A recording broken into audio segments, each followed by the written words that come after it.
Ladies and gentlemen, thank you for standing by and welcome to the Seplat Petroleum Development Company Interim Results Conference Call. At this time, all participants are in a listen-only mode. There'll be a presentation followed by a question and answer session, during which you can ask a question by pressing star and 1 on your telephone keypad, or alternatively you can submit a question via the WebEx by typing it into the Q&A panel on the lower right-hand corner of your screen and hitting the send button to submit it to you. I must advise this conference is being recorded today, and now I'd like to hand over to your conference, your speaker for today, Mr. Austin Ovuru. Please go ahead, sir. Thank you, ladies and gentlemen, and welcome to announcement of interim results, first half of 2016. My name is Austin Ovuru, CEO of Seplat. I'll give an overview of activities for the half year, and Stuart Connell will give more details of the operations. CFO Roger Brown will then finalize with more details of the financials before we take Q&A. The first half of this year has been characterized by one major event, shutdown of the Forcados terminal, the export terminal operated by a third party. And this has been the case since mid-February. Consequently, our working interest production is down to just under 26,000 barrels equivalent per day, 21% year-on-year, down from the first half of last year. This really has been the significant event that has had full impact on all of our activities and eventually the result itself. However, in spite of these severe headwinds, we have had quite a bunch of things under control. We've continued our gas production, which means that we have devised means of evacuating condensate, enabling us to continue to produce gas. With a slightly lower volumes than we would have, but actually higher volume year-on-year against the first half of last year. Alternative evacuation routes, we've had to activate this given the current shutdown of the Forcados terminal. And again, you see the details. We've been able to keep some modest volume of production on. And then that has enabled us to evacuate condensate, as I said, and keep gas production on, but also some modest production of liquids.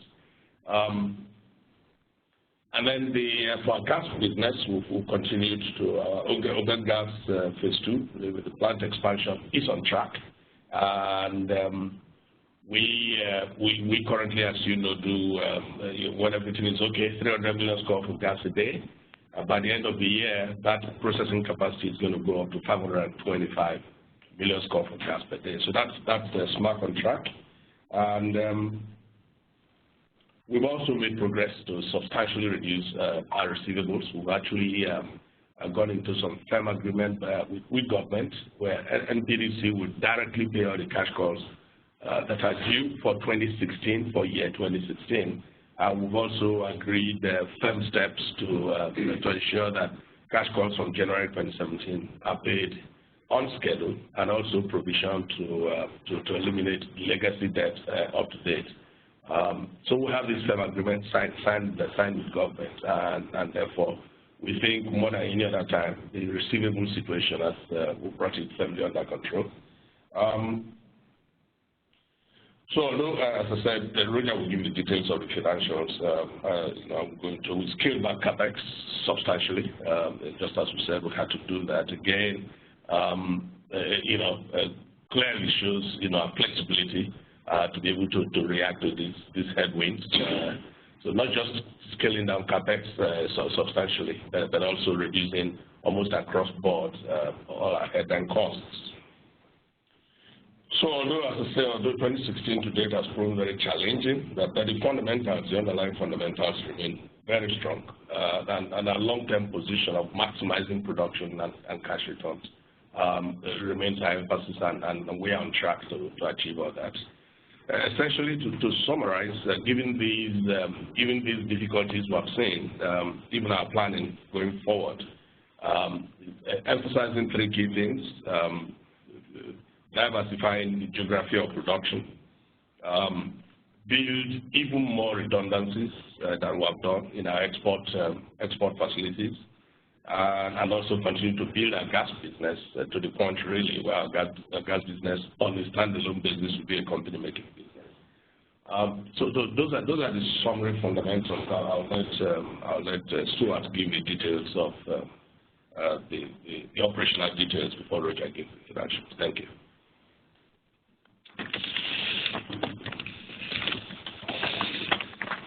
Good morning. Stuart Connell, the COO of Seplat. Starting with the operations update on slide 6. The chart on the left tells the story of the year so far against previous years. H1 production performance driven by third-party infrastructure downtime.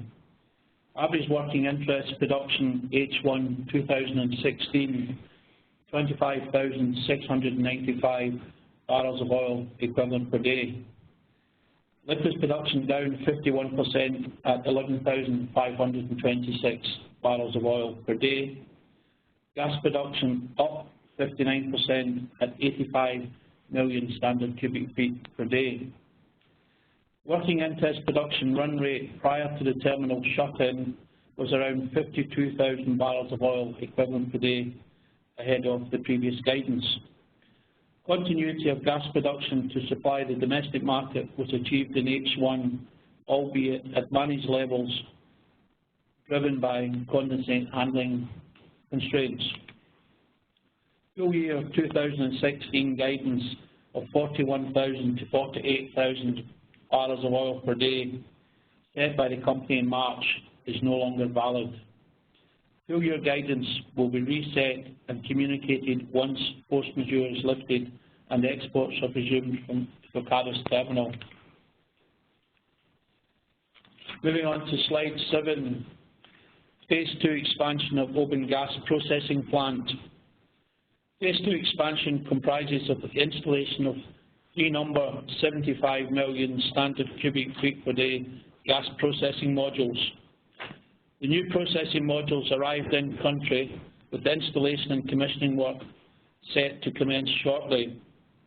On track to increase the overall company gross processing capacity to a minimum of 525 million standard cubic feet per day by the year end.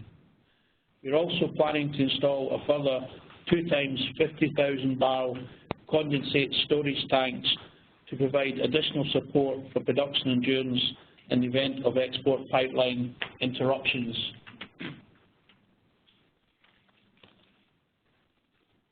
Moving on to slide 8, the operations update and H2 priorities. 2016 work programme and priorities adjusted, taking into account current operating environment. Liquid treatment facility crude quality upgrade at Amugbe. This project aimed at achieving crude oil export specification on all barrels produced on OMLs 4, 38 and 41. Will generate savings on crude handling charges for exporting wet crude via Forcados terminal, free up pipeline capacity and also permit increased export quality shipments via alternative routes. The new electrostatic heater treater was delivered to site in June and installation is ongoing with commissioning expected to start in Q3. Rig-based activity. Rig activity in H1 limited to recompletion of Saplat 4 of a water disposal well linked to the liquid treatment facility project. Pre-drilling activities and site preparation ongoing for the pillar oil operated Anagba 1 appraisal well anticipated for a Q4 spud. Technical preparation for re-entry and completion of 2 existing wells on Alhaji South oil leg OML 53 complete, currently agreeing funding arrangements with the partner. OBEN booster compression and associated gas compression station expansion. The objective of booster compression is to increase gas recovery and rate from the OBEN reservoirs. Contracts have been awarded and expected to be operational by the year end. Plans underway to install a further 2 times 10 million standard cubic feet per day AG compressors, following on from last year's installation of 3 10 million standard cubic feet per day AG compressions. The project is geared towards capturing and monetising more AG gas volumes. Alternative crude oil evacuation route. Successfully trialled and operationalised alternative export route solution via Warri Refinery Jetty. As of the 30th of June, net volume to Seplat 389,000 barrels had been monetised via this route. Target is to export on average 30,000 barrels of oil per day. Export via Warri Refinery Jetty will not be subject to reconciliation losses or crude handling charges incurred when using the Transfocadis system. So with that, I'll hand you over to Roger Brown, our CFO. Thank you, Stuart. Good morning, everyone. I'm just going to run through the on slide 10 in the results. And so, obviously, what Austin has said is, reflecting some numbers, revenue is down 42% year on year. But looking at that, dissecting that, obviously the headline there is the oil sales are down. There's some hedging revenue coming in here, and I'll talk about that in a second. And then we look at the over-under this, and that's really our stock movement. And so therefore there's less stock impact this year. But the thing to really pick up on the revenue line is the gas sales are up. Okay, so even with the downtime, we've been able to grow gas sales, and that really reflects the growth here on our gas business, which is obviously set to grow this year again. So that's a good hedge against oil prices and also interruptions. When we work through the P&L, the cost of sales obviously down in line with revenue drops. A lot of the direct costs there are obviously the sales, royalties, etc. Gross profit is $59 million compared to $109 million last year. G&A looks sort of flat there, but actually in there's a receivables impact there of about $10 million. So actually G&A, adjusting for that, is about down 22%, and that's what we're seeing is we're driving down costs in the business, coordinating stuff that we can control. Then we come to a couple of lines here which we talk about the unrealised impact, and that's losses and gains on FX. So there's a big $28 million hit on the FX. That's an unrealised loss on the conversion from Naira into dollars. We also see the reverse of that in the Naira account, and there was quite a big gain there. And then fair value adjustments, the big part of that is on the mark-to-market on the oil hedges. And I'm going to talk about that in a second as we go down through here. Then we're into an operating loss of 42 versus 71 last year, and then financing costs. So the headline is 61 million loss versus 41 million gain last year. And we normalise that loss because there's quite a number of unrealised accounting adjustments there. And if we take those out normalising, we're normalising really the headline is a $12 million loss for this because of the FX and the oil hedging.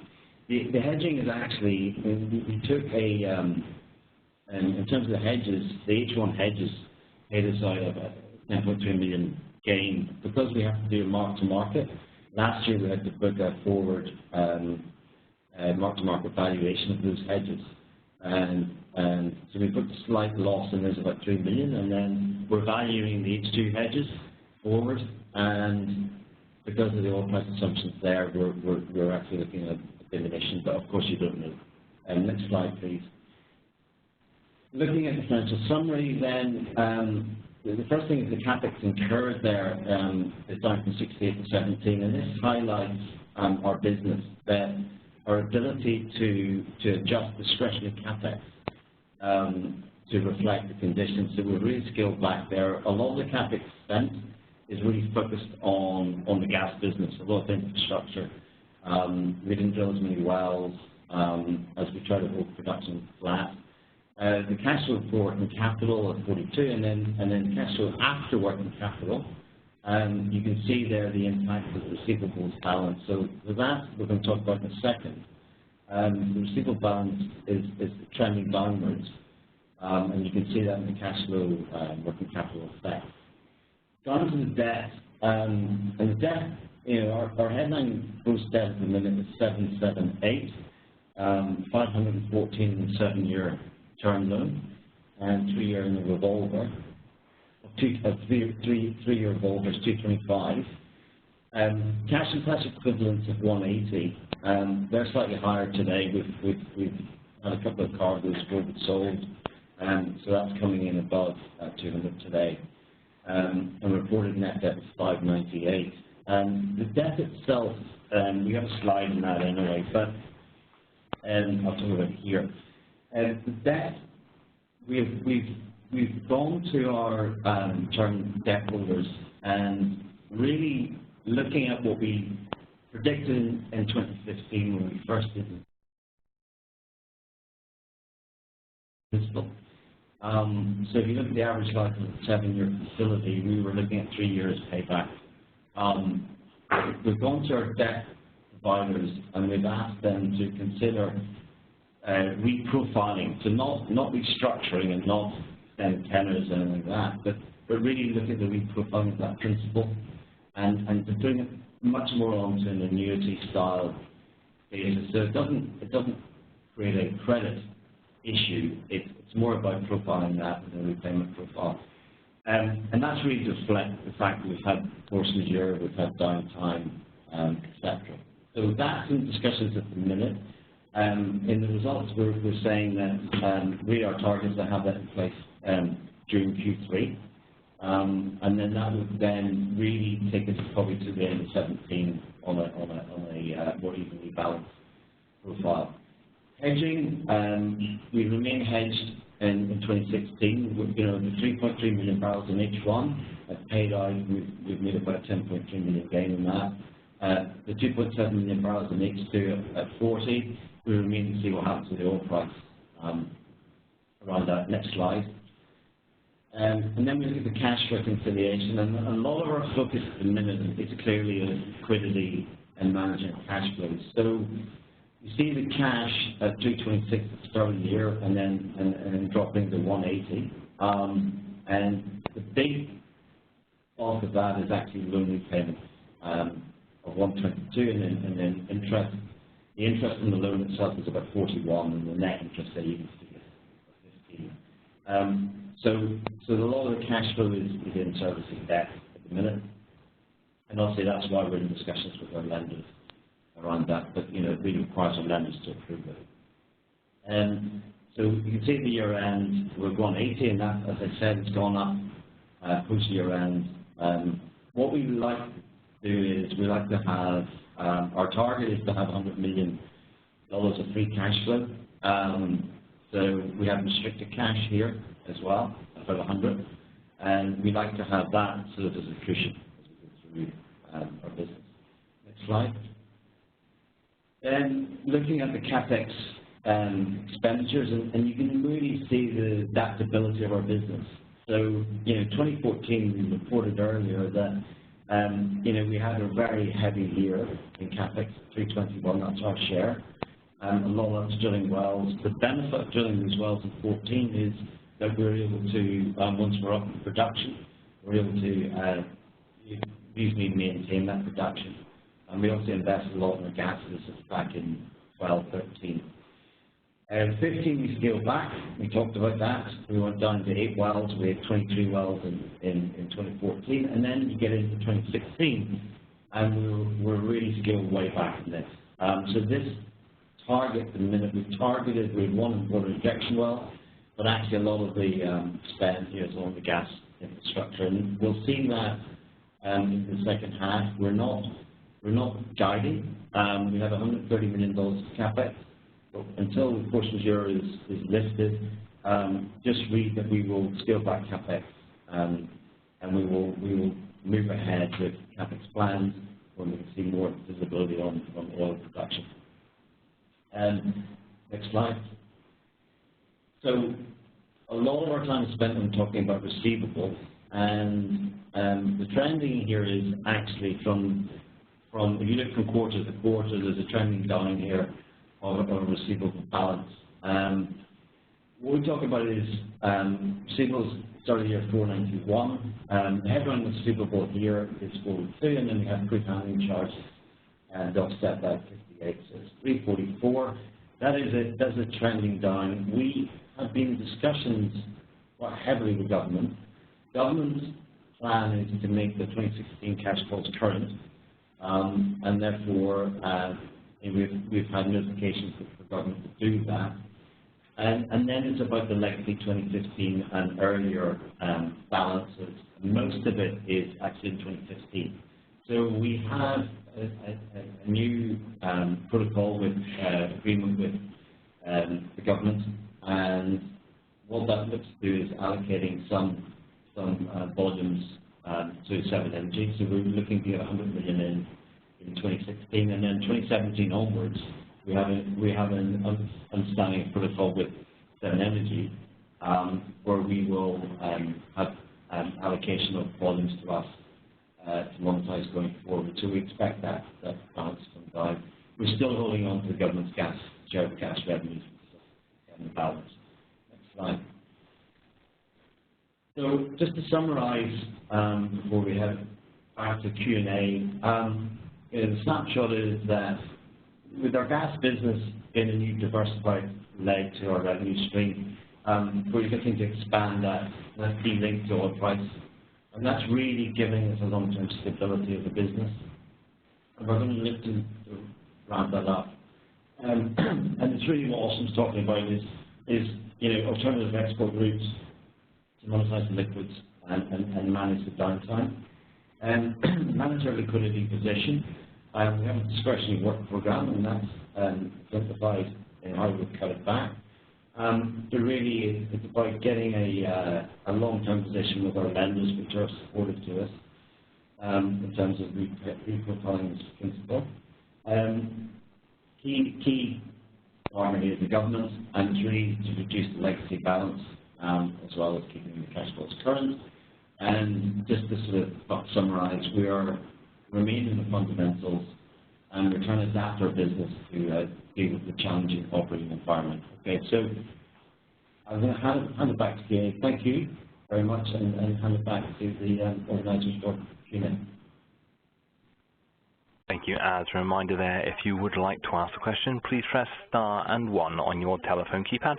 Alternatively, you can submit the question by typing it into the Q&A panel on your WebEx on the lower right-hand corner of your screen and hitting the send button to submit it to the queue. And we do have a few questions on both sides there. So the first question via your WebEx, you have a question from Untitled Chapter, and the question is the gas sales volume seen in first half 16 sustainable going forward, and are the gas sales contracts in place for it? You want to repeat that question very quickly? The question from Untitled Chapter is the gas sales volume seen in first half 16 sustainable going forward, and are the gas sales contracts in place for it? Yes, the gas sales contracts for all of our 300 million scope production are backed by existing gas sales contracts, dollar denominated, even though the actual payment is in naira. And the constraints we saw in gas production in the first half had to do really with the initial constraints of evacuating the associated condensate. That problem we have solved now substantially. And so in the second half, we'll see much more consistency in gas production, closer to our headline figures of between 240 million scope and 300 million scope a day is what you'll see in the second. Your next question, again from Untitled Chapter, is there a sense of how much of 7 Energy crude entitlement would Seplat receive in 2017-2018 to repay the receivable? The protocol we have, essentially, after very rigorous reconciliation between 7 Energy and their partner NPDC, protocol we have is that 7 Energy will have each month an allocation of crude oil production sufficient to pay for ongoing cash costs, as well as some little balance to add to gas revenues to clear the legacy. And that allocation to 7 Energy, a very, very substantial part of it will come directly to us. So we'll start testing that in January. So really, we're talking about direct crude oil allocation to pay for cash costs on an ongoing basis from January 2017. We expect that to work very smoothly. Your next question is from the line of Uwadea Osaide. And his question is, can you please provide a time frame when the 30,000 BTD export via the Warri refinery terminal will be achieved? Yeah, you know, we set that 30th day, which is gross, on a conservative basis. So we're looking in the near term to have it operational. We have tested it. So really, it's H2. We expect that, you know, probably Q3. Feeling any sort of last-minute blips, we would expect that firmly to be operational during H2. You know, we've had to go into the facility itself, the Warri refinery, and implement some minor structural changes to the evacuation facilities to increase the flexibility of evacuating through that facility in the Warri refinery. We're just finalizing some of those technical work that we're doing, and that's what we're guys referring to. That in the next couple of weeks, once all that is finalized, we think we can maintain that conservative. Your first question from the audio lines comes from the line of Stefan Foucaud from First Energy Capital. Good morning, guys. Two questions. First, if we assume the worst case, that is that Forcados doesn't restart during the entire of 2016, then under that worst case scenario, what would be your best indication or expectation with regards to oil and gas production and about CapEx? I know you don't provide guidance because we don't know about the timing from when it comes back. I was looking at really the downside case. And second, the gas price in 1H looked pretty high. What would be your latest view on on the trend of gas prices perhaps next year and the year after compared to the three I think reported in H1? Okay. So on the Forcados, just as we said, we will not guide until the force majeure is lifted. Just to state that, as we just said a minute earlier, we will optimize our alternative evacuation route in the very worst case scenario. But we'll guide only when the force majeure is over. On the gas price, it should remain where it is. So what you have seen really over the past 3 years is the gas price actually inching up. Our gas price is an average of our arm's length agreements and the DSO, the domestic supply obligation. The domestic supply obligation in the last 2 years has crawled up from $1 to $1.50 to $2.50. It's usually the average of the two that gives us our own average gas price. So what you have seen is moving closer and closer to the arm's length contract that we have. That's why you're seeing something like $3 now. So it will remain there going forward. It's the direct answer to your question. Thank you. Your next question comes from the line of Al Stanton from RBC. Please ask your question. Yes, good morning, folks. It's going to be another question about production, I'm afraid. I'll ask them one at a time just to see where we can get some disclosure. Can you give any guidance for July's production?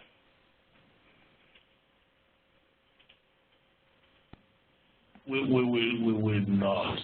We will not. I'm afraid you just have to be patient with us. Again, let me repeat that we're doing everything to optimize our production and evacuation through the alternative routes we have now. We are completing all the engineering works to make sure we have a more consistent volume through that route. And also, as we have a more consistent volume through that route, we free up, with the evacuation of condensate, we free up our facilities to produce more consistent volume of gas. That would be the worst case scenario. And the rest will guide only when there is so. Okay, I'm going to test your patience here, I'm afraid then. Can you give any gas-oil ratio? So if you are producing 100 million cubic feet of gas a day, what liquids should we assume would be produced with that? It's always been there in our reports. So if we do 240 million scf a day, we'll be doing between 8,000 and 10,000 barrels of condensate. So it's the evacuation of that 8,000 to 10,000 barrels of condensate that was the constraint that we would not handle. Thankfully, because we've established this alternative route, we can spike that into the heavier API liquids and evacuate that through this route. So when we produce, even on the constrained volume we're producing, the key thing is it frees up that 8,000 barrels of condensate that allows us to produce gas at near peak rates, which I said we'll continue to try and maintain that around 240 to 260 million scf. So, sorry, can you give me the gas figure again? I heard the 10,000 barrels a day, but what was the gas figure that went with that? 250. So when we do 240 million scf a day, we do about 8,000 barrels of condensate. But to export the condensate, you either need to store it or, as you say, spike it into the oil. There is no alternative. Is there an alternative that is condensate specific rather than oil specific? The easier route is what we're following. You see the figure that we are projecting through the alternative route. We're saying we hope to achieve the 30,000 barrel gross production and evacuate through this alternative route, which means with that ongoing, we can evacuate our 8,000 barrels of condensate and an additional 22,000 barrels of oil. That's the 30,000 that we're projecting, and so that then enables us to do our 240 million scf of gas. Just to add there, Al, we've got the trucking options. We've got storage, and on our site. And also we've got storage at the refinery. So there are other options which we've tested, but the optimum option is to get out to alternative routes. Cool. That's helpful. Thank you. Your next question comes from the line of Michael Alsford from Citi. Please ask your question. Thanks for taking my questions. I've got a couple. Maybe I'll just take them in turn. Just on the Warri refinery evacuation route, I might have missed it, but did you confirm what realizations you're getting for that crude? I know you're not paying crude handling charges or that there's no reconciliation loss, but I just wanted to try and get a sense as to what that realization would be from that volume. Still, as you would imagine, our first export of about 400,000 was hugely experimental. Remember that we had to bend over backwards to get the refinery approved as an export terminal. A lot of experiments. Costs were fairly high, but this is where we're going. He taking all of the costs of logistics on this route, which of course, as against the other route, there is no crude handling charge and no reconciliation loss. We are trying to converge both costs. That is to say, the cost of this alternative route will probably be no more than 10 or 50% higher than the cost of the regular route. And so that's also why we're doing some of the engineering works to make this a lot more flexible.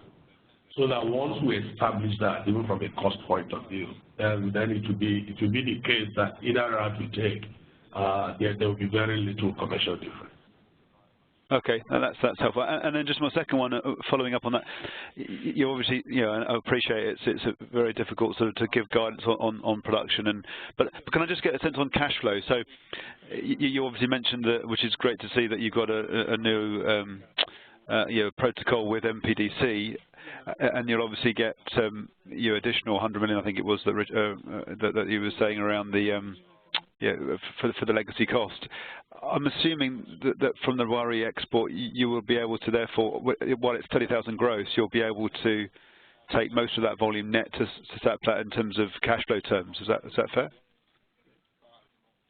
Yeah, I mean that's a reflection, because with NPDC meeting the 2016 cash calls and their intent to allocate volumes to meet the legacy, that's effectively the right. But we're not forecasting forecasts to be down long term. At some point it'll come back up when they get the up to full production. That 30,000 barrels is about just slightly less than half of our gross production.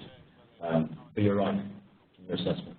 Okay, so we should think about that, a worst case scenario. And then my final thing, sorry to ask too many questions, but just on the kind of broader picture in Nigeria, clearly lots of moving parts, but can you give any sense as to how things have evolved over the last month or so? Have things improved, stabilised, or is it still very much an uncertain environment that difficult to predict? Thanks. I think as a company, we have deliberately elected to be more conservative in our planning. Things could improve.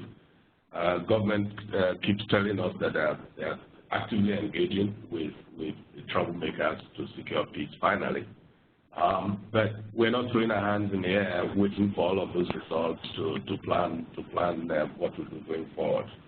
Now, basically, this is how conservative we want to be going forward. We will assume internally that these problems will continue, howbeit at different levels. So our planning for liquids production going forward will be a lot more conservative. We will optimize our gas production to continue to act as a hedge against the loss of liquid production.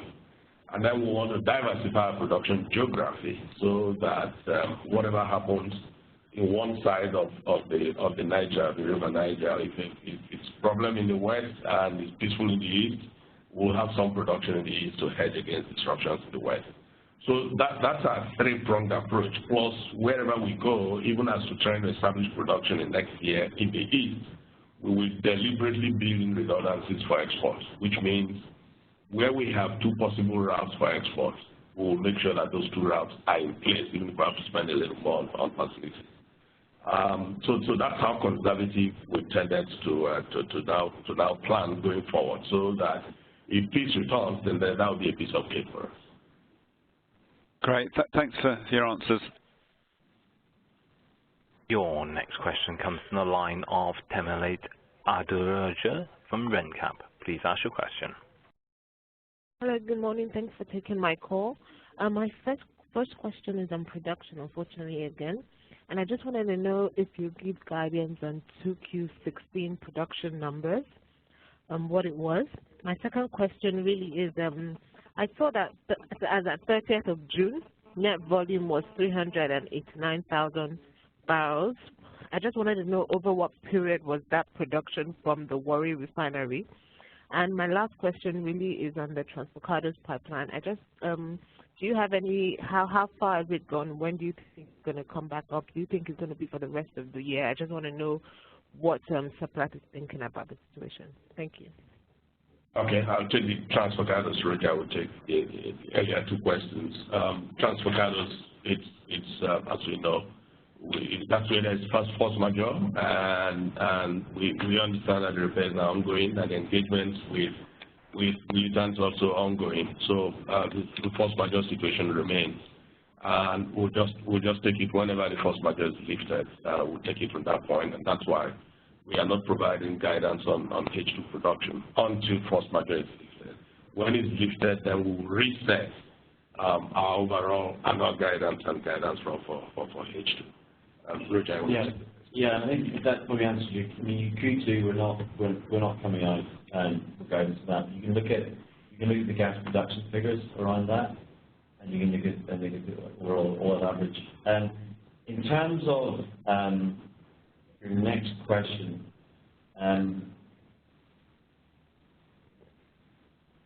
Sorry, could you repeat your next question, your second question? Oh, yeah, production through the transfer.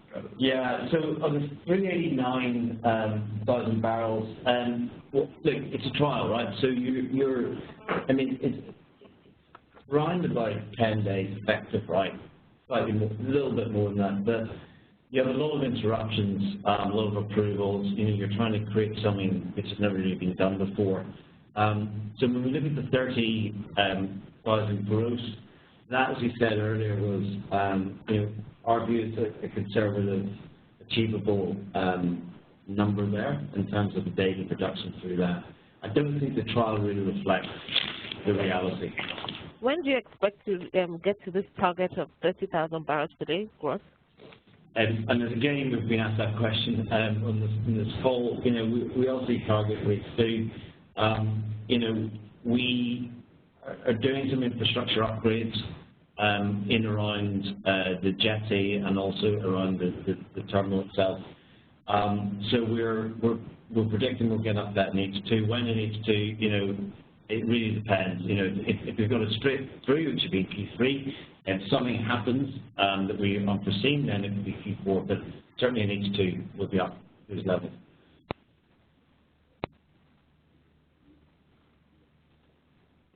Okay, thank you. Your next question comes from Ndubisi OBK from Stanbic. Please ask your question. Hi, good morning. Thanks for the presentation. I have two questions. First of all, I would like you to provide updates on the issues you're having with Belema oil as regards OML 55. There are some reports in the media that there's some ownership tussle over that oil well. Then my second question, I'd like to know the additional cost per barrel we're having to incur by exporting crude via the Warri refinery. So how much more expensive is it for you on a per barrel basis? Okay, on the cost elements, this is, I tried to explain that a little earlier. Obviously, we're not using the cost for the experimental 400,000 barrels we exported. Now we're doing a lot better in terms of the logistics being more flexible. We're also doing some engineering work to be able to increase the volumes that can be pumped out of the jetty and actually shipped out on a daily basis. So we think that by the end of the year, we would have perfected these alternative routes, and the overall cost will be no more than 10–15% higher than the cost of the regular export when you build in both the crude handling charge and the usual reconciliations. That's our target. And as I said earlier, the whole idea is to make both routes, from a commercial point of view, almost identical, so that we can use both routes simultaneously even when things come up.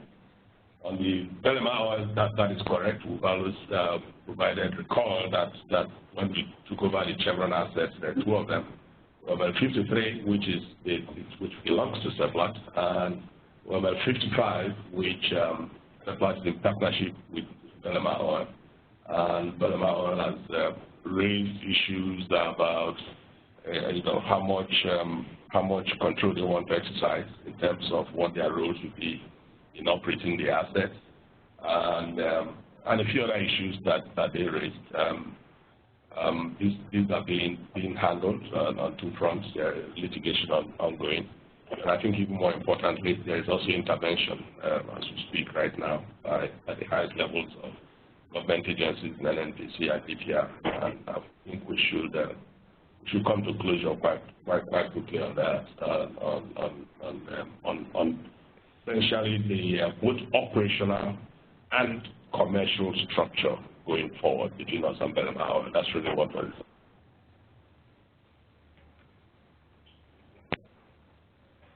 All right, thank you. Your next question comes from Deo Ugandare from FBN Merchant Bank. Please ask your question. Hello, hi, good morning. Given the oil and gas landscape at the moment, does Seplat have any plans for any asset acquisitions? You know, it's a very interesting question, because you look at your balance sheet, you look at your cash flow, We're in survival mode. You know, we want to be able to do some of the very basic things and make sure that we remain healthy. But at the same time, this can also be the period when you find some very interesting opportunities. So my direct answer is we'll always look over our shoulders at any opportunities that look attractive. And much more importantly, we'll take a good look at our balance sheets, our cash flows, and all of that before making a decision about acquisition. Okay, thank you.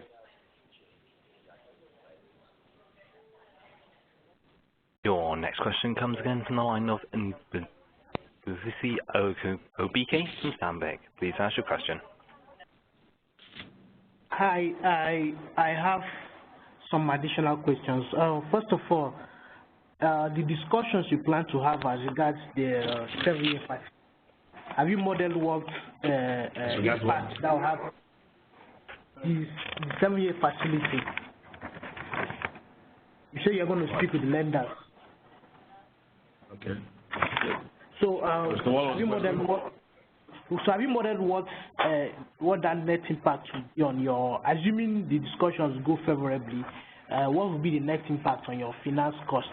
And also, looking at the presentation, slide 12, the deposit for investment, can you provide more color on what investment actually these deposits have been made for? Because I can see substantial amount there. Slide 12, actually. Yeah, okay. The first question around the 7-year facility, I mean, we're in discussions with lenders at the minute, and we don't want to preempt any of that. We have support of our lenders, but, you know, it needs lender consent. We have modeled multiple scenarios around this thing. We've also modeled servicing, you know, not being successful here in terms of reprofiling and actually servicing that. You know, it's not going to. This is looking at reprofiling the principal. So the interest has no impact, and if anything, interest will rise slightly because you're reprofiling the principal. We're not looking to do anything radical here. We're looking to push out to a more annuity-style basis to the end of 17. So it will give us short-term cash flow benefits, but in the long term, you know, it's not going to extend tenor and that sort of stuff. It's not looking to change any interest rates or anything like that. So that's the first question. The second question was around deposit for investment. The 66. So we've said earlier, I mean, you've seen this sort of balance come down over time. We have money as a deposit for an acquisition that we are still in discussions with the vendors. Those discussions are ongoing. That money, we had slight relief coming out of that escrow. Some back costs were paid in line with our agreements, which we disclosed to the market, and some money released back into cash with a $100 cash balance. Those discussions are ongoing. It's still live, and at some point we'll either conclude that acquisition or not conclude it, and we'll come out with disclosure at that time. Okay, thank you. Your next question comes from the line of James Carmichael from Peel Hunt. Please ask your question. Hi, morning guys. I was a little late to the call, so apologies if this was covered during the presentation, but just on, or in terms of NPDC cash calls being paid current in 2016, can you just confirm that this was the case in the first half, and what, if any, guarantees are in place? Thanks. Yeah, so on that, I mean, you look at our cash calls in H1. You look, you've got $16 million of capex spend us. Yeah, it's for 45%. So and some of this is all cost. So the spend's a lot less. The government has made some payments during just H1 or into July. So it is it's not current, but there are plans to make it current. So the government is making payments. They're giving us a payment plan. So we're seeing an inflow. Okay, but there aren't any sort of guarantees in place. It's just an agreement at this stage. Yeah, I mean, so it's always been agreement on the JOA. So it's the government, doesn't guarantee these things, but there's definite intent from government and there's payments being made. Okay, great, thanks. There are currently no further questions. Please continue.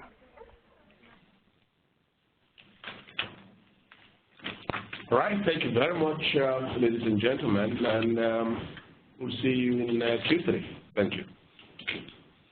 That does conclude the conference for today. Thank you for participating. You may all disconnect.